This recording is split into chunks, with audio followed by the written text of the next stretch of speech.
Hello viewers. Welcome to Tech Geek for another video tutorial. In this video tutorial, I will show you how to check iPhone battery health and know if replacement is needed.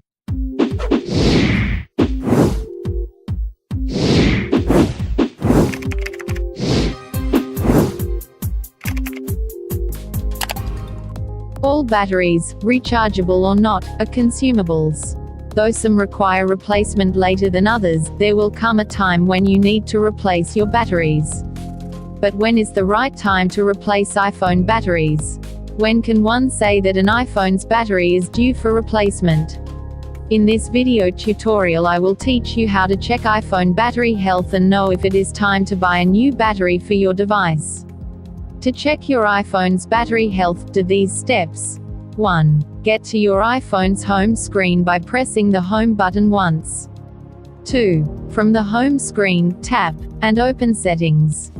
3. In Settings, scroll down and open the battery settings. 4. From the battery settings, tap on the battery health beta option. 5. You are now shown with your iPhone battery's health. That's all. Thanks for being here. If you like this video, then please do not forget to subscribe to our channel.